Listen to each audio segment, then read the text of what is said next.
Hello guys, അപ്പോൾ ഞാൻ ഇന്ന് ഒരു ഐഫോൺ എടുക്കാൻ പോവാണ്. അപ്പോൾ എൻ്റെ കൂടെ വന്നത് എൻ്റെ ഫ്രണ്ടാണ്. അപ്പോൾ രാവിലെ നമ്മൾ ഇറങ്ങിയിട്ടുണ്ട്.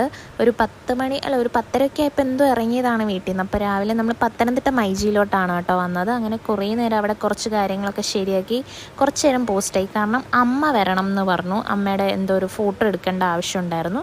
സോ അങ്ങനെ നമ്മൾ എന്ത് ചെയ്തു, ഉച്ചയ്ക്ക് ഫുഡ് കഴിക്കാൻ കയറി. അപ്പം ഞാനൊരു ഫ്രൈഡ് റൈസും അവൻ ഒരു ബിരിയാണിയാണ് കഴിച്ചുകൊണ്ടിരുന്നത്. അപ്പോൾ അതൊക്കെ കഴിഞ്ഞിട്ട് വീണ്ടും കുറേ സമയമുണ്ട് അമ്മ വരാൻ. അപ്പം നമ്മൾ നേരെ പോയി ഒരു സോഡ ലൈമും ഒരു സ്വീറ്റ്നെയും കഴിച്ചു. അങ്ങനെ 4:45 അമ്മ വന്ന് എല്ലാം ശരിയാക്കിയിട്ട് നമ്മൾ വീട്ടിലേക്ക് പോകണം. അപ്പോൾ പോകുന്ന വഴി തയ്ച്ചപ്പോൾ വീണ്ടും നമ്മളൊരു സോഡ നാരങ്ങ കുടിക്കായിരുന്നു. ഭയങ്കര സൂപ്പറായിരുന്നു. ആ ഒരു ചൂടത്ത് ഇത് കുടിച്ചപ്പോൾ ഭയങ്കര ആശ്വാസമായി. രാവിലെ ഇറങ്ങിയതാണല്ലോ. അങ്ങനെ പിന്നെ നമ്മളൊരു കടയിൽ കയറി എനിക്കൊരു ഷാമ്പൂ വാങ്ങി. വീണ്ടും അപ്പോഴും കൈസ് എൻ്റെ കയ്യിൽ ഫോൺ കിട്ടിയിട്ടില്ല. അങ്ങനെ വീണ്ടും ഒരു 7:30 ആയപ്പോൾ വന്നപ്പോൾ വീണ്ടും ഒരു സോഡ ലൈം കുടിച്ചു. അങ്ങനെ അറ്റ് ലാസ്റ്റ് ഫൈനലി കിട്ടി.